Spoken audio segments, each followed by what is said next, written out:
Muy buenos días a los radioescuchas que nos sintonizan en las frecuencias de Telemetro Radio, a quienes nos ven por streaming a través de Metcon Go, así como en RPC Televisión, en señal de televisión digital terrestre y en las plataformas de Telemetro Cuarto Poder en YouTube. Bienvenidos a la emisión de hoy, jueves 7 de septiembre del año 2023. 46 años atrás se firmaba en la sede de la OEA en Washington el Tratado Torrijos-Carter. Muy bien.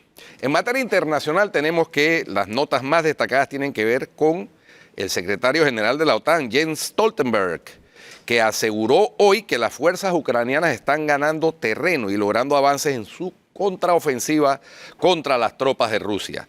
Los ucranianos están ganando terreno gradualmente y eso demuestra la importancia de nuestro apoyo y también nuestra capacidad y voluntad de continuar con ese apoyo, dijo Stoltenberg a eurodiputados. Se trata de combates intensos, difíciles, pero han podido traspasar las líneas defensivas rusas y están avanzando. Los ucranianos están haciendo progresos, quizás no tantos como esperábamos, pero están ganando terreno gradualmente, unos 100 metros al día, lo que significa que cuando los ucranianos ganan terreno, los rusos lo pierden, afirmó Stoltenberg. El político noruego ha participado en una sesión conjunta de la Comisión de Asuntos Exteriores y la Subcomisión de Seguridad y Defensa del Parlamento Europeo y pidió recordar que el punto de partida es que el ejército ruso solía ser el segundo más fuerte del mundo y ahora el ejército ruso es el segundo más fuerte en Ucrania. En los últimos días, Ucrania ha afirmado haber atravesado la primera línea de defensa fuertemente fortificada de Rusia en su agotadora ofensiva en el sur. Para ayudar en el avance, Ucrania ha recibido blindados de países miembros de la OTAN, incluidos tanques. Sin embargo, el gobierno ucraniano admite que la contraofensiva hacia el sur ha sido más lenta de lo esperado y ha costado un alto precio a sus fuerzas. Muy bien, aquí cerquita, el Tribunal Supremo Electoral, TSE de El Salvador, convocó anoche a más de 5.5 millones de personas a participar en las elecciones generales del 2024, en las que el presidente Nayib Bukele buscará la reelección a pesar de señalamientos de que eso sería inconstitucional. El acto que realizamos hoy es en cumplimiento a lo establecido en el artículo 169 del Código Electoral y convocamos al cuerpo electoral a elecciones de presidente o presidenta, vicepresidente o vicepresidenta, diputaciones a la Asamblea Legislativa, al Parlamento Centroamericano e integrantes de consejos municipales, expresó la titular del Tribunal Supremo Electoral, Dora Esmeralda Martínez de Barahona, en una cadena nacional de radio y televisión. Martínez de Barahona aseguró que nuestro trabajo garantizará el absoluto respeto a la libre, voluntaria y soberana decisión del pueblo, ejercida a través del voto en las próximas elecciones, y agregó que se disponen de los recursos para brindar al país elecciones transparentes, modernas y confiables. El Salvador debe realizar en 2024 las elecciones a la presidencia, Asamblea Legislativa, alcaldías, Parlamento Centroamericano.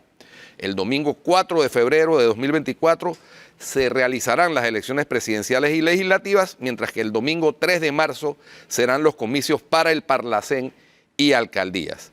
En caso de ser necesario, en esta última fecha se realizaría la segunda vuelta o balotaje de las elecciones presidenciales. Muy bien, eso sigue en El Salvador avanzando, buscando Bukele la reelección, a pesar de que la Constitución lo prohíbe expresamente.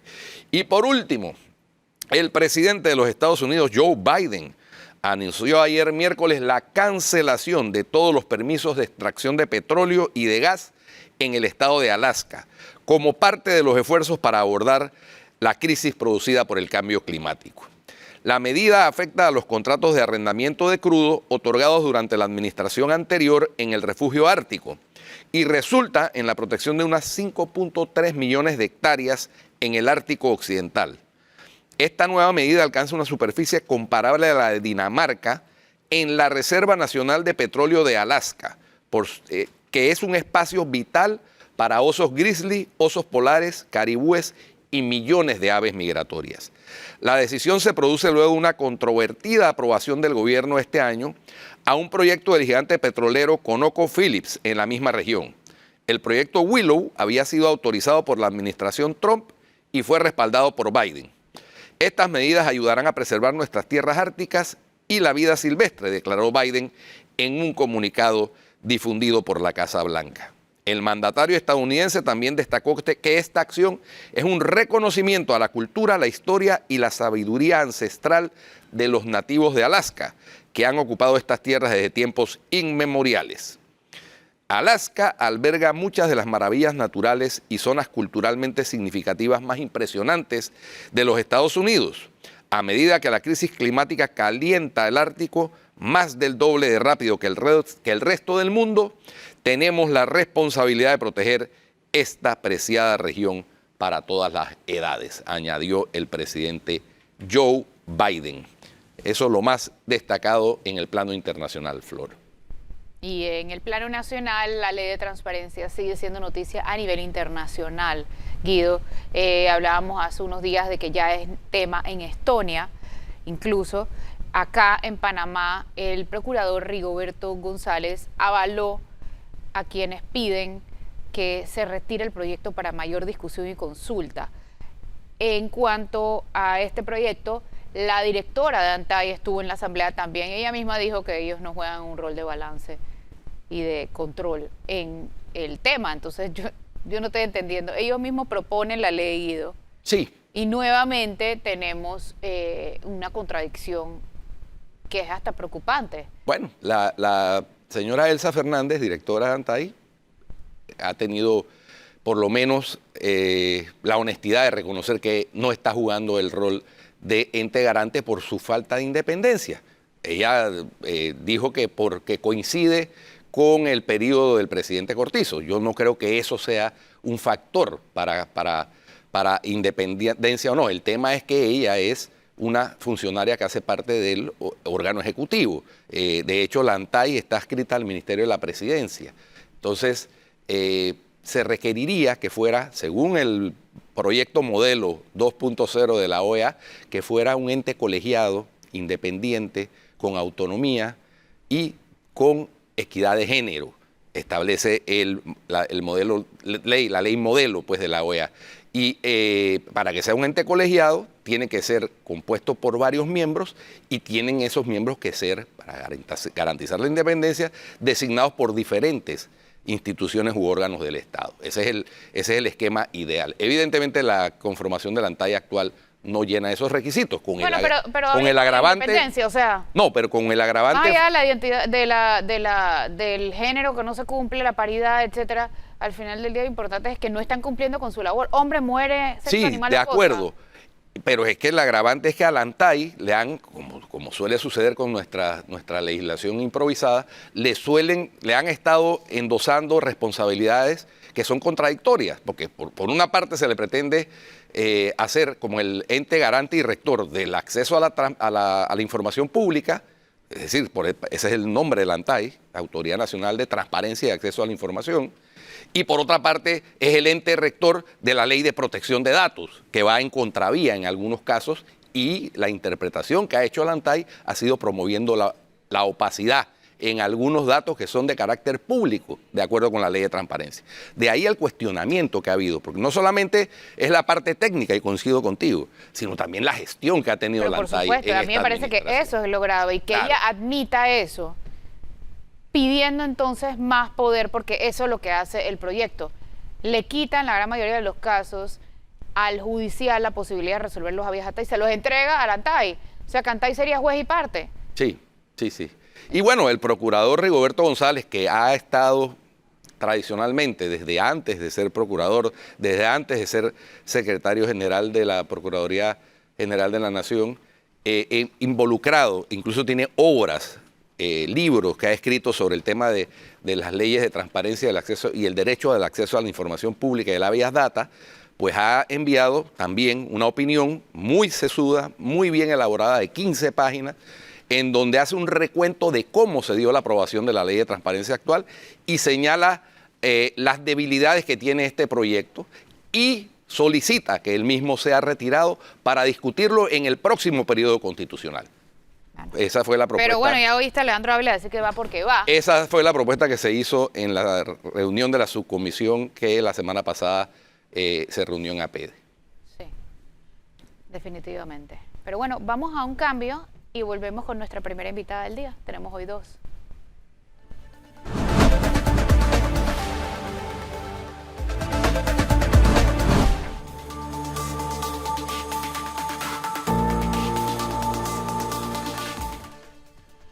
Ya estamos de regreso con más. Yo sí quisiera, antes de empezar con Judy Meana, a quien tenemos aquí, me gustaría felicitar en realidad al Monseñor José Domingo Ulloa, porque mandó un mensaje para el Día Mundial de la Prevención del Suicidio, que en realidad es un enorme avance, porque salió públicamente a decir que la muerte por suicidio no es un pecado. Lo único es que hay una observación importante aquí, y es que él habla de se suicidó o se mató. Hay que hablar de murió por suicidio. Eso es un tema de lenguaje que es importante ir sensibilizándonos, porque es una enfermedad que afecta la capacidad para cuidarse, la que acaba con la vida de la persona. Y no se habla de se logró o no se logró el suicidio, porque no es una meta a la que queremos llegar.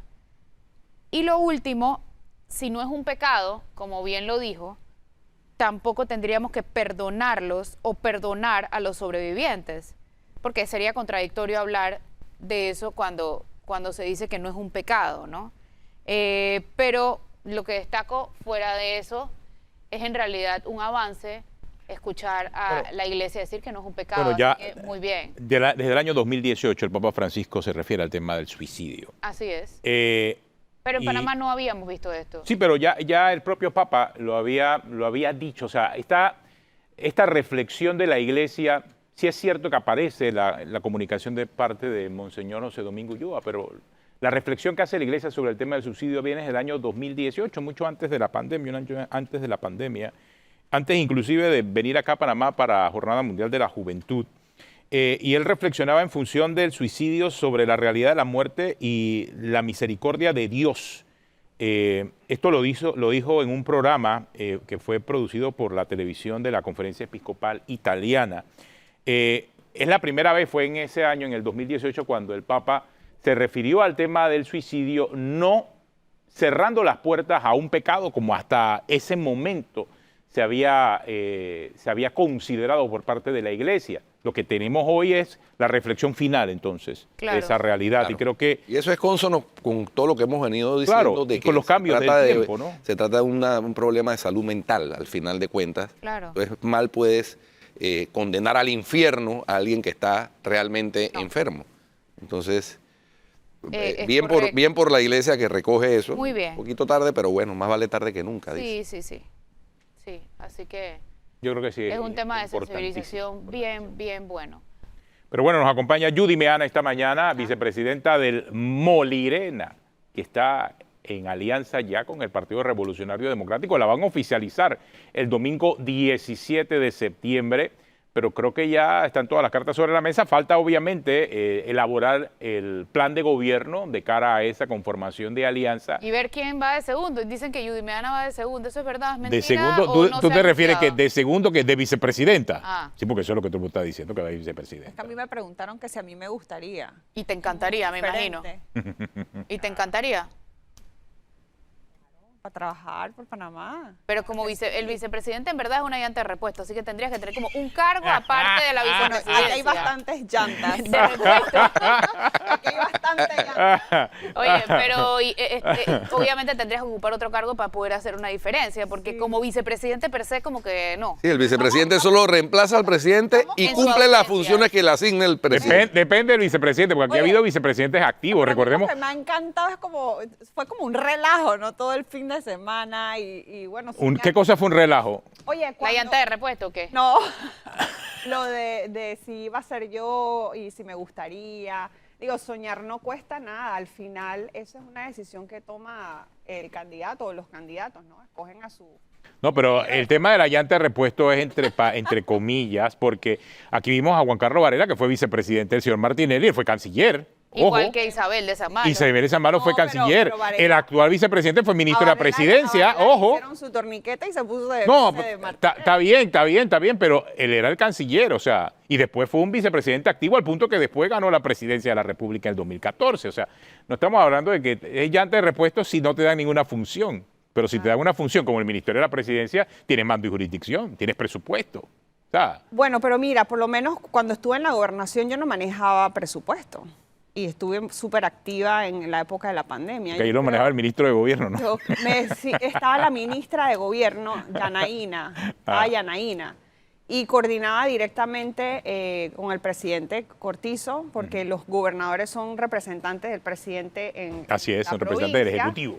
Y bueno, fue una época en la que yo también pude ver que mucho del trabajo de un funcionario también es voluntad, ¿no? Porque, como les dije, en la gobernación no se manejaba presupuesto y la coordinación con los diferentes funcionarios de diferentes instituciones es algo también importante, ¿no? Y ser Ahora, creativos. Judy, después de la experiencia como vicealcaldesa. Pero espérate, que espérate. ella no ha dicho qué Espérate, otro cargo le gustaría. Espérate un momento, Flor. Después de la experiencia como Tienes todos los cargos, pues. vicealcaldesa, No. como vicealcaldesa, después Qué de esa bien. experiencia, es decir, de ser la vice de un titular del PRD, ¿de verdad tú quieres ser vicepresidente de un titular, eventualmente de un candidato del PRD? Bueno, O sea, yo puedo querer hacer muchas cosas, pero al final el candidato es el que decide, ¿no? El 17 de septiembre todos, hasta yo voy a salir de duda, ¿no?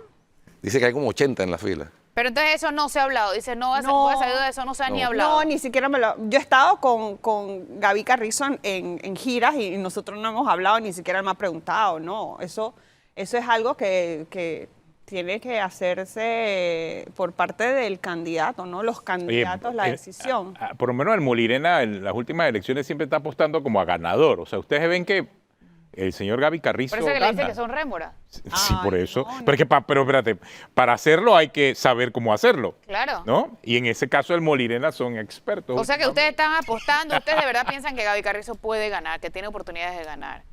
Claro que sí. Mira, una de las cosas claves es la organización.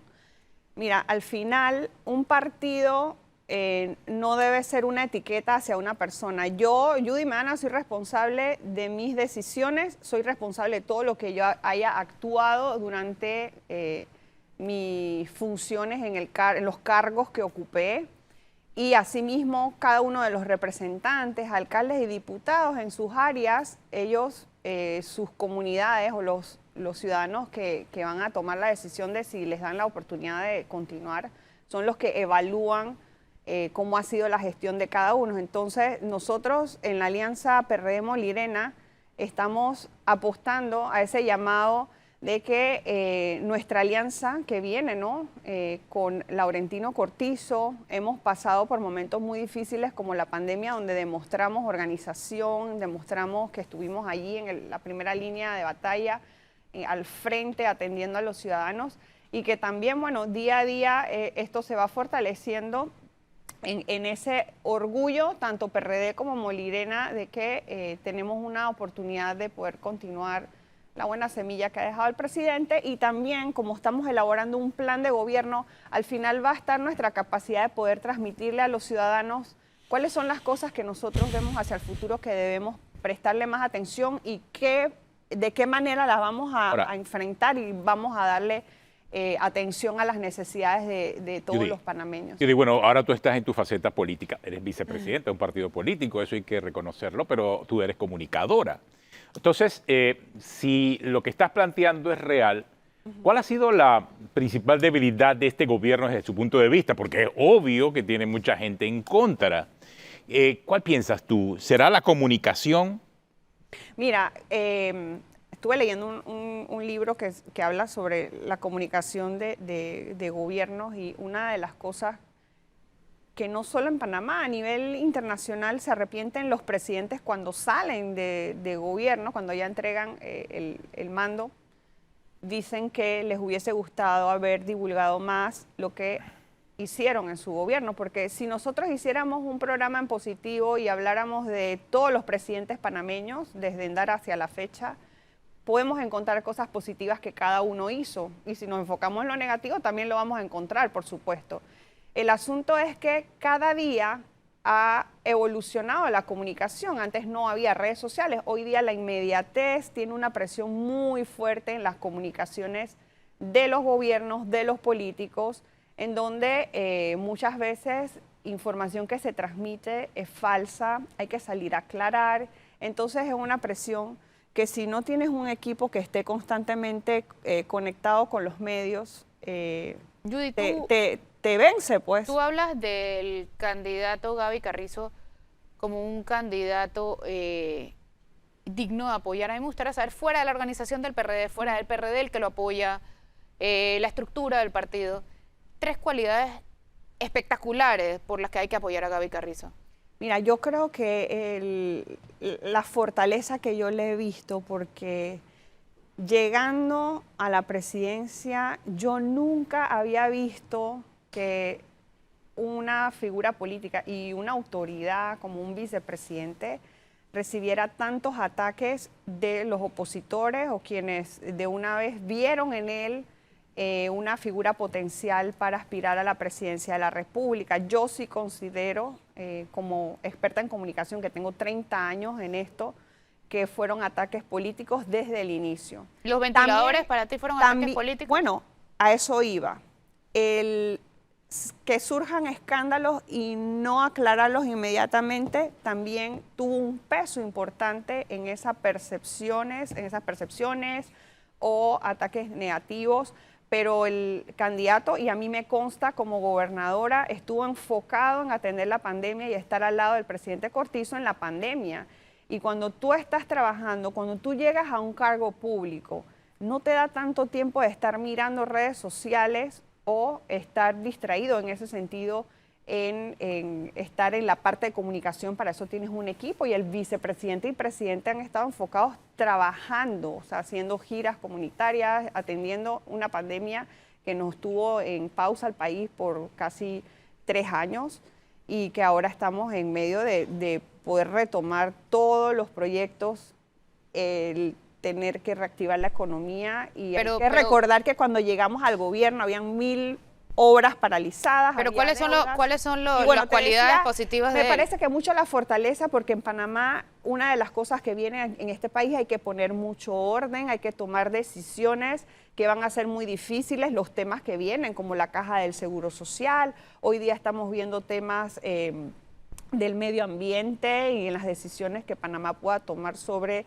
la minería, el tema de la seguridad, pero el enfoque que se le está dando al plan de gobierno habla precisamente de esas seguridades que quiere el ciudadano, no solo la seguridad ciudadana. Sí, pero ¿cuáles son las fortalezas de Gaby Carrizo? La capacidad que tiene de enfrentar problemas, y me parece que la juventud es un ingrediente muy importante, porque se necesita tener muchísima energía hoy día para poder ocupar un cargo tan importante. Entonces, ¿tú piensas que lo de los ventiladores y todos los escándalos a lo que él ha estado, por ejemplo, la descentralización paralela, todos son ataques políticos? Mira, son ataques políticos porque sí se han hecho las aclaraciones a través de los comunicados y a través de las investigaciones que han hecho las autoridades competentes. Yo creo que ya cuando entra una autoridad a investigar, cuando ya el órgano judicial entra y no encuentra algún tipo de delito, ya ahí está claro. Entonces ha habido un enfoque por parte de la actual administración, de la cual forma parte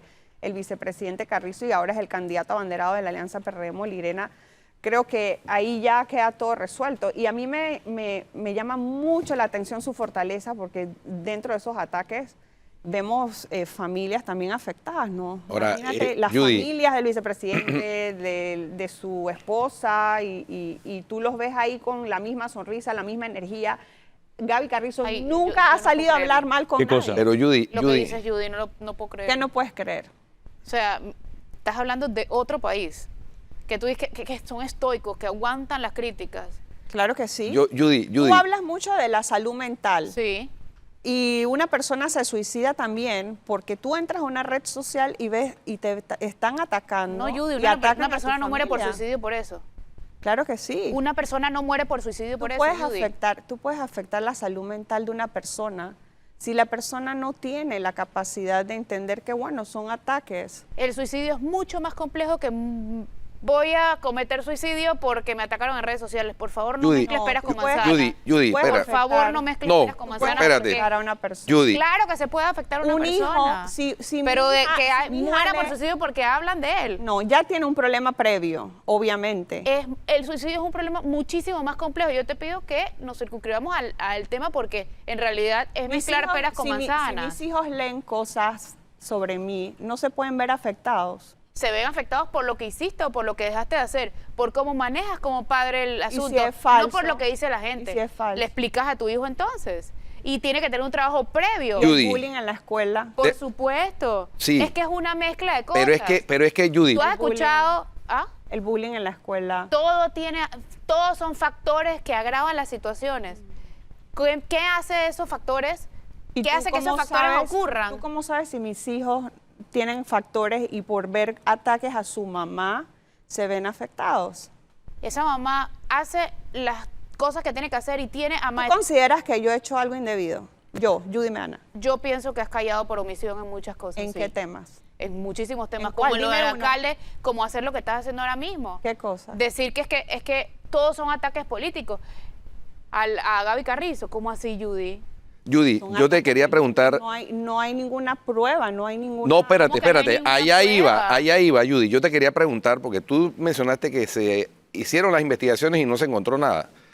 Acabamos de enterarnos que el Procurador General de la Nación le pidió al Contralor General de la República, Gerardo Solís, 115 solicitudes de auditoría y solo ha contestado 4. Es que estamos en una situación donde las instituciones de control no están funcionando, Judy. No es que se investigó y no se encontró nada, es que no se ha investigado. Esa es la realidad. Ya, entonces como él dice que esa no. esa que es la no, cruda realidad. ¿por qué hay que Estamos creerle más a las hablando- palabras que a los hechos, por ejemplo? Estamos hablando de el órgano judicial tiene que hacer... No, sí, claro, pero si el Ministerio Público, que es el encargado de investigar delitos contra la administración pública, le pide a la Contraloría que efectúe auditoría sobre esa posible comisión de delitos o de lesiones patrimoniales, le pide 115, le hace 115 solicitudes y solamente le contestan 4. O sea, ¿Y qué ha dicho el Contralor? ¿qué investigación? ¿Qué ha dicho el Contralor? El Contralor guarda silencio absoluto, pero evidentemente no está cumpliendo su función. Si hay una solicitud de la Asamblea de citarlo a que rinda cuentas de su gestión, porque lo que hizo la última vez que estuvo en la Asamblea fue avalar todo lo que hacía el gobierno y decir que en este gobierno no hay corrupción. Él es como el Esa no es, defensor del esa no es gobierno. su función como Contralor General de la República. Lo que sí te digo es que, Judy, esta mañana me ha dejado una gran reflexión. No hay mucha gente que salga a defender a Gaby Carrizo. ¿Ah? No hay mucha gente. La o sea, pregunta es por qué lo Claro. están No, haciendo. no se tiene que defender, no se Sí. tiene que defender. Al final, como repito, cada uno... o no tiene buenos voceros de repente en todo caso. O sea, alguien que venga Bueno, y que... yo no soy vocera ni del candidato ni de la campaña y lo dejo claro. No, yo estoy Pero claro en yo eso. sí considero, porque tiene totalmente mi apoyo, yo sí pienso que no solamente es el candidato, es también las personas que van a conformar parte del gobierno. Pero mira las cualidades que tú me destacas como positivas de él. Que es joven, no, y te que- dije que su que es fortaleza... juventud y que aguanta claro. crítica.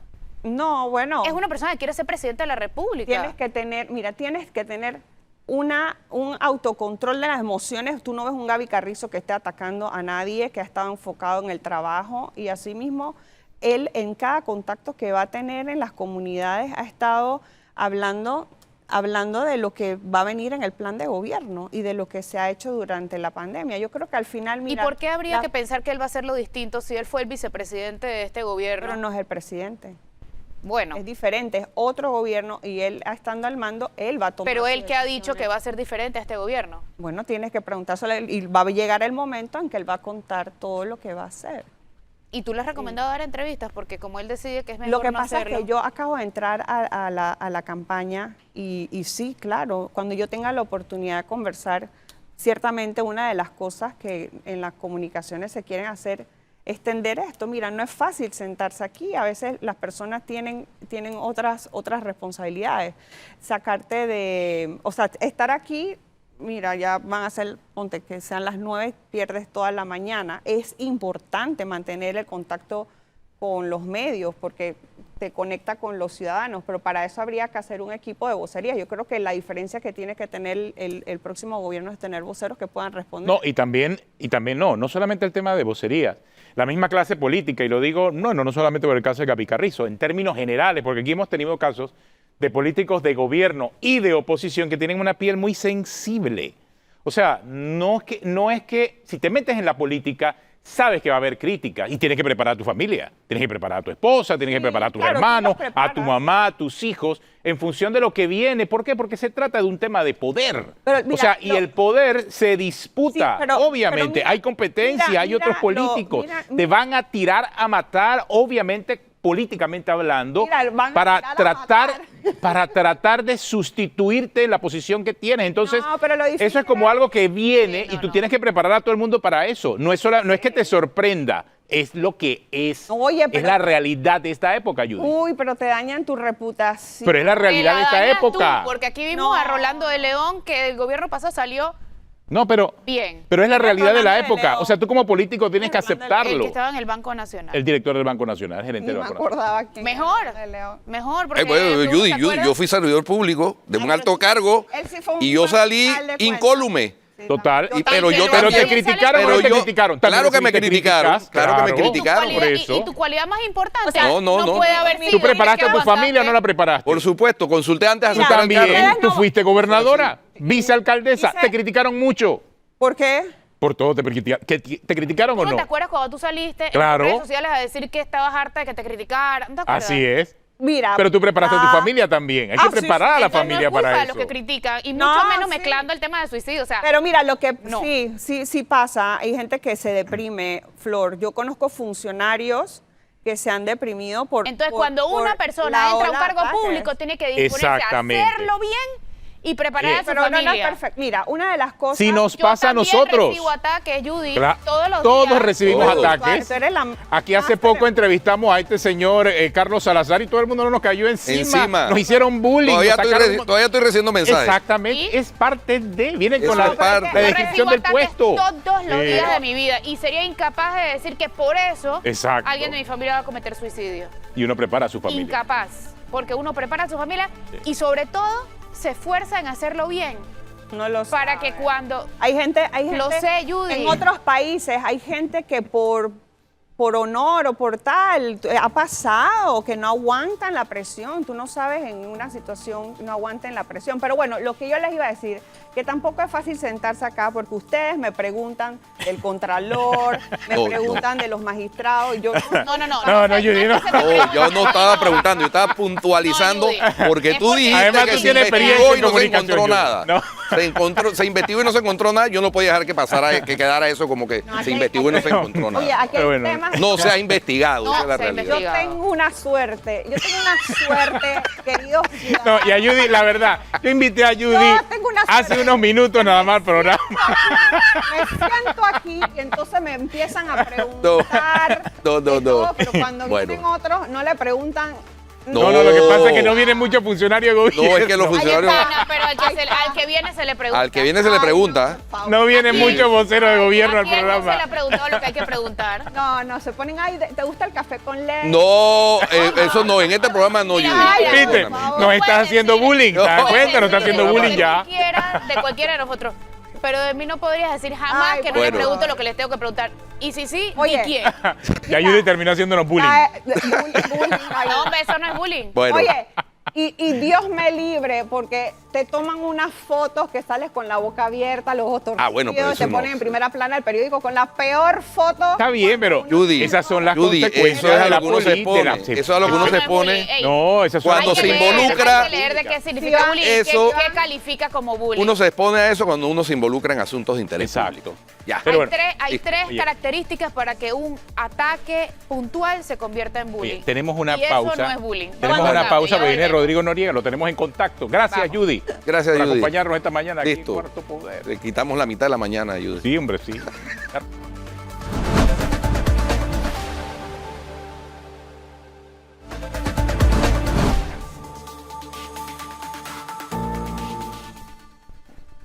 Bueno, continuamos aquí en Cuarto Poder. Judy es una experta en estos temas de comunicación, ¿ah? No nos Sí, equivoquemos no, tampoco. ¿ah? sí, no. Judy sabe cómo funciona este tema de la comunicación. Y además ella ahora pues en una faceta ya política directa como vicepresidente del Molirena, obviamente está haciendo ese trabajo. Y de verdad ya viene reforma recurrente aquí al programa. Es parte del debate. Yo creo que muchos políticos debiesen entender eso. Se trata de un debate político. Esto no es un tema personal y creo que ahí quizás es donde está el error. Muchos piensan que se trata de un tema personal. Esto no es un tema personal. Si si eres una figura pública de alto perfil en un gobierno como funcionario, como diputado, como alcalde, como representante de corregimiento, estás expuesto a la crítica. Es parte, viene con la descripción del trabajo. Entonces, decir que tu familia no está preparada no es una excusa. Uno tiene que preparar a su familia, como todos los que estamos aquí hemos preparado a nuestra familia para la posición en la que estamos, no de ahora, yo tengo casi 30 años en este negocio. La crítica siempre ha existido, Y yo sí siempre va a quiero existir. recordar, el suicidio es un tema muchísimo más complejo que es que no aguanté la presión de las redes sociales. Es mucho más complejo. Cuando eres figura pública, creo que tienes que aclarar eso. Claro. Claro. Cuando eres figura pública. Claro. Cuando eres figura pública, si tú eres un ciudadano X que no está expuesto ni está preparado, ahí sí puede haber un efecto, porque pasa Claro. mucho el bullying entre los Pero en estudiantes. todos los casos el suicidio es complejo. Sí, pero cuando tú eres una figura pública, sabes a lo que te vas a exponer. Perdóname, que nada más te gusta la parte en donde todo el mundo te está felicitando y saludando. No, esa es la parte bonita, pero viene la parte negativa. Aunque hagas bien tu trabajo, te van a criticar. Y si lo haces mal, te van a criticar más duro. ¿No? Están sometidos al escrutinio público. Claro, así Punto. es. Eso es así.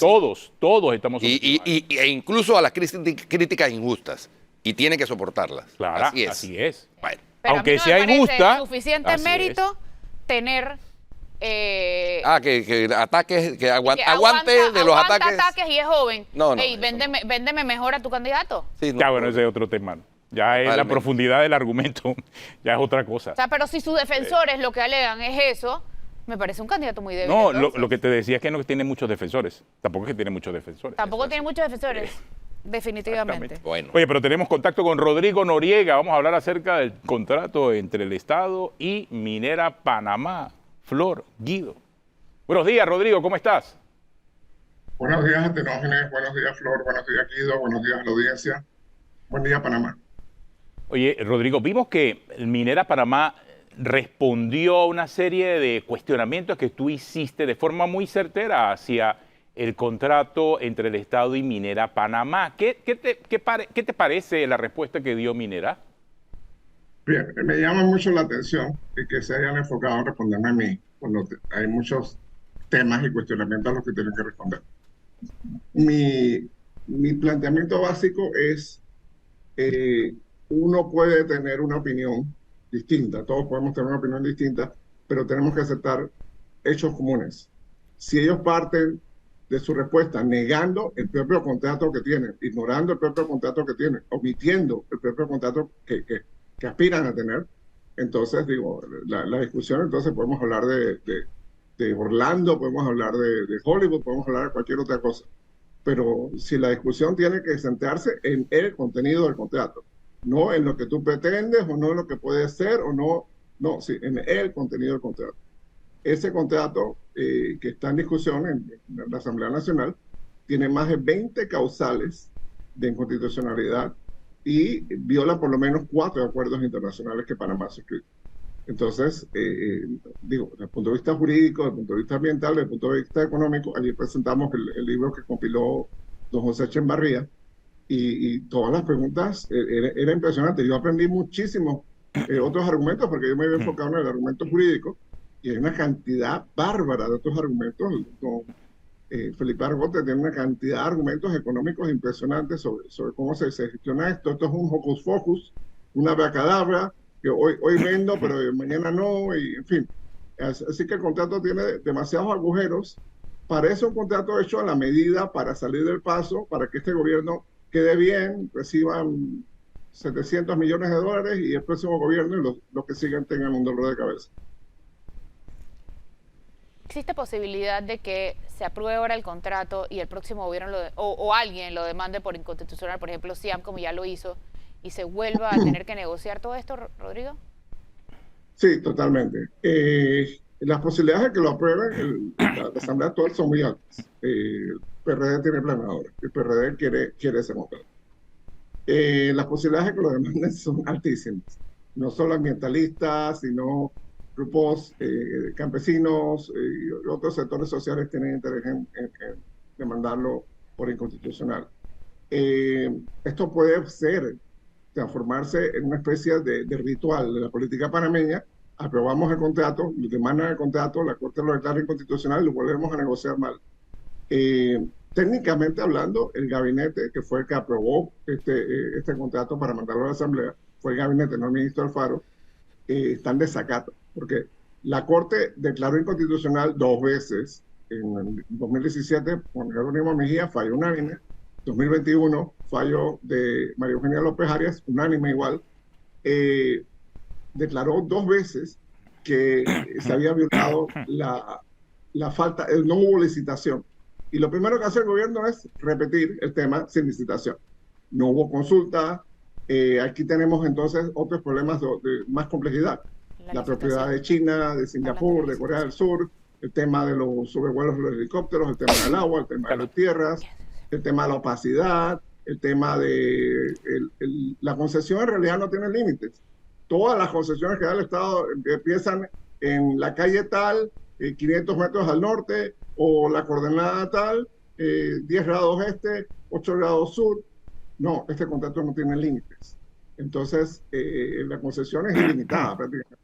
Y luego están los temas estos de agua con el canal y, en fin, una complejidad de temas que abruman. Y es lamentable que haya sido la sociedad civil la que ha tenido que hacer, de alguna forma u otra, la exposición pública de estos temas.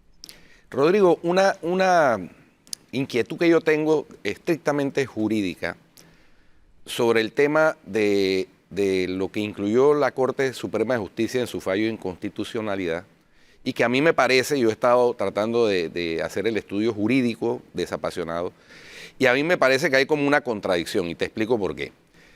La Corte en su fallo señala que ese contrato original de 1997 o esa concesión original ha debido hacerse por licitación pública, porque eso es lo que indica el Código Minero.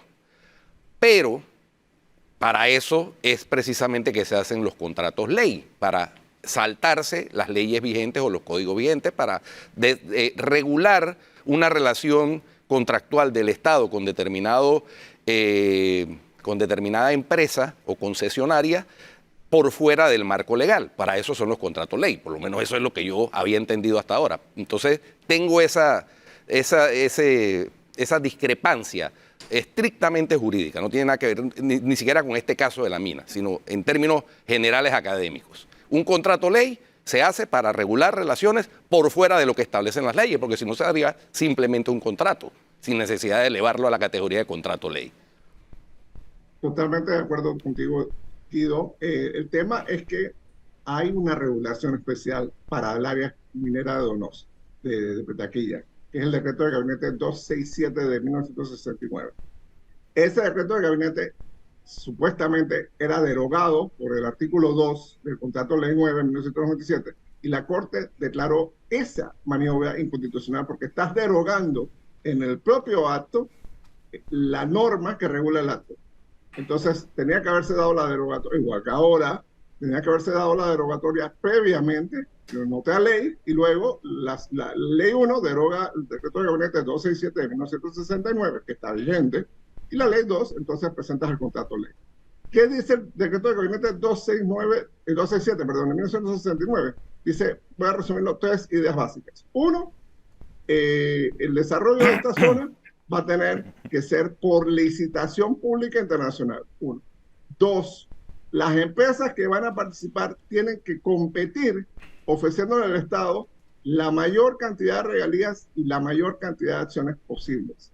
Y 3, pues, el Estado se reservaba un montón de funciones que hoy en día son asignadas a la empresa o pretenden ser asignadas a la empresa en el proyecto de contrato de ley. Si esa es la norma regulatoria que dice, cuando vayamos a hacer el contrato ley sobre este tema, hay que tener estas condiciones, estas precondiciones. Y tú lo derogas, pero lo derogas en el propio contrato ley, la Corte dijo, esa maniobra es inconstitucional. Y volvemos y caemos en la misma situación. El decreto de gabinete 267 de 1969 no ha sido derogado. El Consejo de Gabinete aprueba una resolución en la que dice, este es el contrato, lo mandan a la Contraloría da su visto bueno y esto va para la Asamblea. Entonces volvemos a repetir la misma historia. Hay una cantidad de otros temas, como lo dice el doctor Carlos Bolívar Pedechi, maestro de maestros de Derecho Constitucional, que lo bueno de este contrato es que hay más causas de inconstitucionalidad que el contrato anterior. Hay por lo menos 20 causales de inconstitucionalidad de distintos temas que contiene este contrato y las violaciones de los acuerdos internacionales que hemos mencionado. Rodrigo, acláranos algo. ¿Cuál sería el costo de no hacer nada? Es decir, dejar que pase. De no pasar el contrato. Que no haya contrato, que no se discuta. Porque se habla mucho de que sí, la minera entonces demanda al Estado. O sea, ¿cuál sería el costo de no hacer nada en este momento? Esta es una pregunta muy importante de trabajo. La Asamblea Nacional ahora mismo tiene 3 opciones. Aprobar o improbar, que son los cajoneros, pero tienen la tercera opción, que es devolver al Ejecutivo. Hay facciones, esto no es un movimiento único, con una dirigencia integral, etcétera, etcétera. Hay facciones que dicen cero minería en Panamá y punto, y listo. Y hay facciones que dicen, gente que dice, mira, hay que renunciar a estos contratos, hay que volverlo a revisar. Perfecto. Suponiendo el caso que no se hiciera ninguna revisión, no llegáramos a ningún acuerdo, la minera nos demandara un arbitraje, que siempre es la amenaza. En el estado actual, la minera tiene todas las de perder. ¿Por qué? Porque si va a argumentar que tiene su fundamento jurídico en el contrato de ley 9 de 1997, ese contrato decía explícitamente que todo lo que estaba en el contrato era sujeto a arbitraje, menos los fallos de inconstitucionalidad.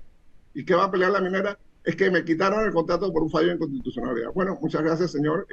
Gracias por venir aquí al tribunal. Le deseamos suerte. Segundo, la minera, esto lo denunció el doctor Guillermo Cochés, interpuso una denuncia por bien oculto al ministro de Economía y Finanzas, Héctor Alexander, hace casi 2 años, por el hecho de que la minera se tomó 7.500 hectáreas de bosques en el corredor biológico mesoamericano de Panamá, que la ANATI le negó. La minera se lo había solicitado a la ANATI repetidas veces, la Autoridad Nacional de Tierras, y la ANATI se lo negó. 7.500 hectáreas de bosque. ¿Se lo negó o no lo contestó? No, se lo negó. Entonces, ¿qué pasó? La minera se los tomó de todas formas. El Ministerio de Ambiente, silencio. El Ministerio de Gobierno, todos los ministerios, silencio. Bien. Guillermo Cochés denunció esto como bien oculto. El Ministerio de Economía y Finanzas no ha hecho nada. Pero el daño ambiental, porque en esas 7.500 hectáreas había bosque, en esas 7.500 hectáreas pusieron las tinas de lixiviados, deforestaron eso. Entonces, el daño ambiental de eso es espeluznante. Estamos hablando de miles de millones de dólares. Entonces, si nos vamos a un arbitraje, ellos tienen la de perder. Por eso es que no hay un arbitraje. Porque si tuvieran una posibilidad de ganar, lo hubieran puesto. Yo creo que ese punto y ese argumento es importante, Rodrigo, en este momento. O sea, porque si queda en el aire ese tema de, bueno, ¿y qué ocurre si no se aprueba el contrato? ¿Qué ocurre si no se hace nada? Claro, hay un tema económico, porque tengo entendido que desde 2021, cuando esto se publicó en Gaceta, ya oficialmente, el fallo de la Corte, la minera no ha pagado más. O sea, no ha pagado ni a las comunidades vecinas, ni al Estado, no le ha pagado a los distritos. No pagan un solo centavo. No pagan un solo centavo y han ganado arriba de 3.400 millones de dólares según Felipe Argote en ese lapso. Entonces no pagan un solo centavo a nada. Y ellos pueden continuar en esa situación si no se aprueba ese contrato. O sea, pueden decidir no seguir pagando a pesar de que siguen generando ingresos. Atenógenes. Es que si ni siquiera hay un contrato vigente, ¿no? Tú tienes un apartamento y se venció el contrato y tu inquilino decide, bueno, hasta que hagamos el contrato yo no te voy a pagar. Tú vas a dejar a ese inquilino en ese apartamento. Vamos a dejarlo un par de años mientras negociamos el contrato. Claro. Tú actúas. Entonces, el Estado, entendiendo el gobierno de Juan Carlos Varela y el gobierno de Laurentino Cortizo, han sido sumamente complacientes con esta situación. Tienes a alguien que técnicamente está dedicándose a la minería ilegal en este país. No tienen contrato, no den un fundamento de ley para su operación. Y los estamos dejando operar por el trabajo, son 7.000 empleos, 40.000 empleos, la cantidad que sea, los proveedores, en fin, todo el 5% del PIB, todo aquello. Entonces, si permitimos eso porque es 5% del PIB, entonces le vamos a permitir a los puertos porque es 0,5% del PIB, otra cosa. Le vamos a permitir a Copa porque es 2% del PIB, otra cosa. Y le vamos a permitir a tal o cual otra cosa porque son un porcentaje del PIB. Ese no es un principio de un Estado de Derecho. Claro.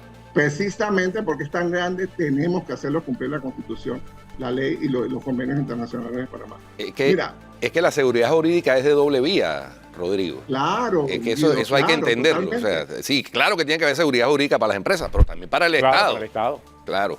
Entonces, este es un contrato que perfectamente, yo pensé, honestamente, yo pensé, bueno, el contrato salió en marzo de este año, yo pensé, bueno, nos va a costar mucho, a las personas del sector ambiental nos va a costar mucho convencer a la población, porque yo me imaginaba, este va a ser el mejor contrato del mundo, y quizás haya que pelear las cláusulas ambientales, y la gente nos va a decir, oye, pero si el contrato es tan bueno, mío, saltaban la gente, empezó a saltar, personas que nada tienen que ver con tema ambiental. Ayer, Anayansi Turner, y los exhorto a que la inviten, hizo una exposición magistral sobre el tema laboral. Y no es como lo pintan. Ella fue allá y habló con los sindicatos, y habló con los trabajadores, y habló con la gente de la mina. No es 15% de extranjeros, son 25%.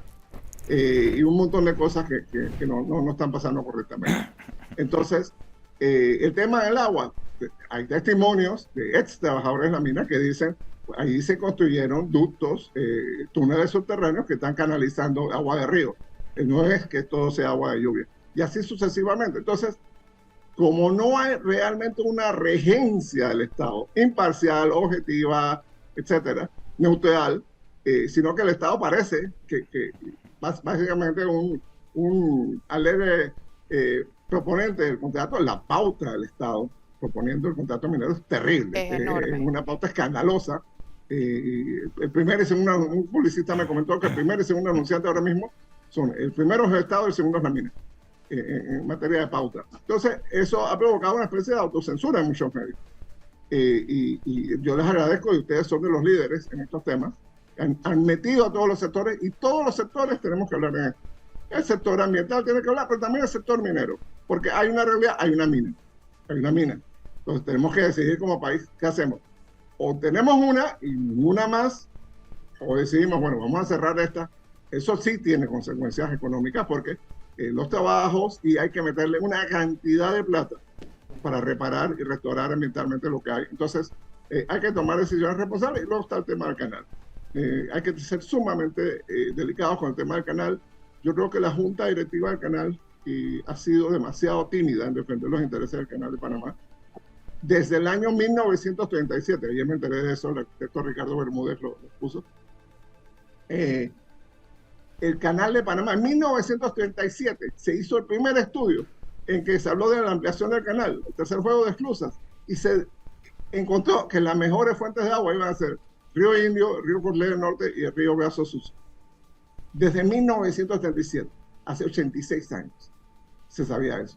En el año 2000 ya se hacían los tours, viajes por helicóptero, con incluso el administrador Alberto Alemán, llevando políticos, llevando técnicos, llevando periodistas al área para que conocieran dónde iba a estar el embalse. Es una lástima, no se pudo hacer, pues porque luego Mireya Moscoso no tuvo el manejo político con la comunidad. La comunidad tiene miedo, como tiene miedo hoy en día, con el tema de la minera. Entonces, tenemos que convertir, en el caso del embalse del canal, tenemos que convertir a la comunidad en socios de ese embalse. No en expulsados de ese embalse, no en víctimas de ese embalse, sino en socios de ese embalse. Que tengan agua potable, que tengan agricultura moderna, que reciban un pago anual. En Alaska, una de las cosas más sorprendentes, los residentes de Alaska reciben un pago anual del Estado por todos los recursos naturales que se sacan de Alaska, principalmente el petróleo, pero también la madera, el salmón, todo eso, les dan un pago anual. Entonces, ¿tú por qué tienes que ser enemigo de eso? Así que tenemos que decidir finalmente si queremos más canal o si queremos una mina que no tiene límite. ¿Las dos pueden coexistir? Sí, en ciertos escenarios las dos pueden coexistir. Pero yo creo que lo que el gobierno ha propiciado con esta negociación y con este contrato ha sido una exacerbación de los conflictos sociales, mucha opacidad. El contrato no podía imprimirse. El contrato de la plataforma Agora no podía imprimirse. El gobierno nunca publicó el contrato y lo excluyó. abiertamente. Bueno, Rodrigo, ni hay siquiera una- dijeron quiénes estaban negociando. Sí. Y todavía están pasando a chavos los ¿Sabe quiénes son los negociadores. negociadores? No, no se Exactamente. sabe quiénes fueron los verdaderos negociadores. Por No eso. se sabe quiénes son los verdaderos accionistas de la mina. Muy, Entonces, esas muy cosas mal, provocan muy mal.